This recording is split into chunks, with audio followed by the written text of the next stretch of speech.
मध्य प्रदेश के चर्चित nursing college घोटाले की जांच जबलपुर हाई कोर्ट ने अब सीबीआई के हाथों में सौंप दी है। सीबीआई ने भोपाल में नर्सिंग कॉलेजों के संचालकों और फैकल्टीज को बुलाकर उनका वेरिफिकेशन शुरू कर दिया है।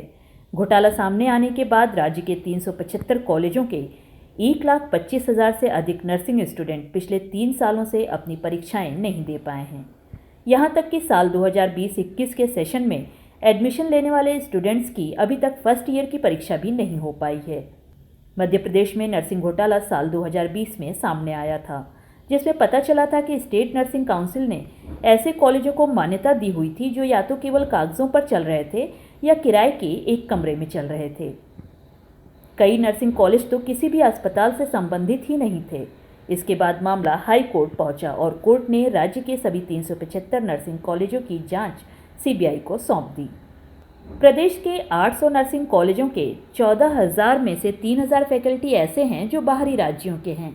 ये फैकल्टी प्रदेश के कॉलेजों में सिर्फ ऑन पेपर रजिस्टर्ड हैं। नर्सिंग काउंसिल ने इनका माइग्रेशन और रजिस्ट्रेशन किया है। इनमें से 600 फैकल्टी ऐसे हैं जिनके माइग्रेशन या रजिस्ट्रेशन नंबर को कई तरीकों से बदलकर एक से ज़्यादा बार इस्तेमाल किया गया है। नर्सिंग काउंसिल के साल 2020-21 के रिकॉर्ड्स में लीना नाम की 42 साल की महिला को बड़वानी के योगेश्वर नर्सिंग शिक्षा महाविद्यालय का प्रिंसिपल बताया गया है। रिकॉर्ड्स के मुताबिक कॉलेज में इस कोर्स में करीब 90 स्टूडेंट्स पढ़ाई कर रहे हैं। लीना नाम की इस महिला को बड़वानी से करीब 100 किलोमीटर की दूरी पर आर्ट और नर्सिंग कॉलेजों का प्रिंसिपल भी बताया गया है। इसी तरह विष्णु कुमार स्वर्णकार 15 नर्सिंग कॉलेजों में प्रिंसिपल, वाइस प्रिंसिपल और एसोसिएट प्रोफेसर हैं। साल 2022 की शुरुआत में प्रदेश के 55 नर्सिंग कॉलेजों के संचालन में गड़बड़ी की जांच करने के लिए हाई कोर्ट में याचिका दायर की गई थी। ये कॉलेज किसी भी थ्योरी और प्रैक्टिकल पढ़ाई के बिना ही स्टूडेंट्स को डिग्री दे रहे थे। हाई कोर्ट ने अब तक ऐसे 70 नर्सिंग कॉलेजों की मान्यता रद्द कर दी है। साल 2022 में सीबीआई की एंटी करप्शन ब्रांच एसीबी ने भी नर्सिंग कॉलेज घोटाले में जांच शुरू की थी। इंदौर और ग्वालियर के नर्सिंग कॉलेजों में गड़बड़ी की जांच कर रहे ग्वालियर डिवीजन बेंच के जस्टिस रोहित आर्या और मिलिंद रमेश फड़के ने फर्जी कॉलेजों को मान्यता देने के मामले की जांच के लिए सीबीआई डायरेक्टर को सीनियर ऑफिसर नियुक्त करने के निर्देश दिए थे। जुलाई 2023 में नर्सिंग काउंसिल की रजिस्ट्रार स्टेला पीटर को हटाया गया।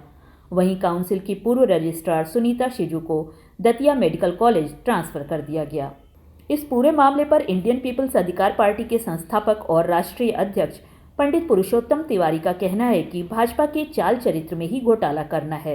व्यापम घोटाला, पटवारी भर्ती परीक्षा घोटाला और न जाने मामा ऐसे कितने घोटाले किए बैठे हैं जो अभी तक पकड़े नहीं गए। प्रदेश के शिक्षित बेरोजगार बच्चों को जितना भाजपा ने ठगा है उतना किसी अन्य पार्टी ने नहीं ठगा। मध्य प्रदेश में बड़ी अजीबोगरीब स्थिति पैदा हो गई है कि 20 साल के भारतीय जनता पार्टी के शासनकाल में 1000 से ज्यादा इस प्रदेश में फर्जी नर्सिंग कॉलेजेस खोले गए।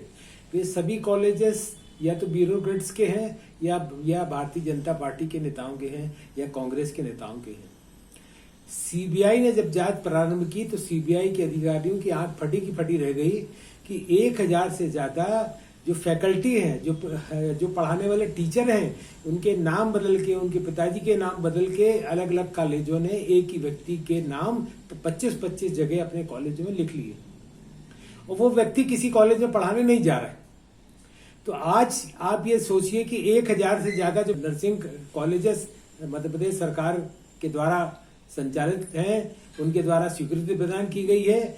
उन कॉलेजों में जो 2 लाख से ज्यादा विद्यार्थी पढ़ रहे हैं, वो पैरामेडिकल छात्र किस प्रकार की ट्रेनिंग लेके आएंगे, किस प्रकार का अध्ययन लेके आएंगे, इसका सीधा असर आम जनता के स्वास्थ्य पर पड़ने वाला है। पैरामेडिकल का वह छात्र किसी न किसी अस्पताल में नर्सिंग विभाग में काम करेगा, नर्सेस के रूप में काम करेगा, कंपाउंडर के रूप में काम करेगा। तो वो आम जनता के साथ क्या करेगा जब उसको कुछ पता ही नहीं है? तो ये सीधा जनता के स्वास्थ्य के साथ, मतदाता के साथ उसके स्वास्थ्य से खिलवाड़ किया जा रहा है। मेरा आम नागरिकों से निवेदन है कि आप देखिए कि ये रोज आपके कल्याण की बात करने वाली भारतीय जनता पार्टी आपके साथ, आपके स्वास्थ्य के साथ कैसा खिलवाड़ कर रही है, आपके बच्चों के साथ कैसा खिलवाड़ कर रही है। 3 वर्षों से नर्सिंग कॉलेजों की परीक्षा नहीं हुई। 3 वर्षों से वो गरीब छात्र, वो अनुसूचित जाति जनजाति के छात्र, वो आदिवासी छात्र जिनको कि हर साल स्कॉलरशिप मिलना चाहिए, वो स्कॉलरशिप उनकी 3 साल से बंद है, क्योंकि वो उसी क्लास में पढ़ रहे हैं, आगे उनकी परीक्षा नहीं हुई। 3 साल से उनका भविष्य अंधकार में है और रोज ये आपके कल्याण की बात कर रहे हैं। तो ऐसे लोगों को और ऐसी सरकार को हटाना है हमको, जिसने हमारे जनता के भविष्य खिलवाड़ किया और हमारे बच्चों के भविष्य खिलवाड़ किया। मतदाता भाइयों बहनों, इंडियन पीपल अधिकार पार्टी आपके तीसरे भरोसेमंद विकल्प के रूप में आपके सामने उपस्थित है। हम 230 विधानसभा चुनाव में चुनाव लड़ रहे हैं। इंडियन पीपल अधिकार पार्टी के प्रत्याशी आपकी जिस विधानसभा में आप रहते हैं उस विधानसभा से चुनाव लड़ेगा, उसको आप वोट दीजिएगा। हम ये सारे भ्रष्टाचार को मध्य प्रदेश से समाप्त करके बाहर कर देंगे और जो 40 लाख से अधिक बेरोजगार भाई बहने हैं उनको हम 25,000 रुपये महीना बेरोजगारी भत्ता देंगे, जब तक उनको उचित उनकी योग्यता के अनुसार उनको नौकरी नहीं मिल जाएगी।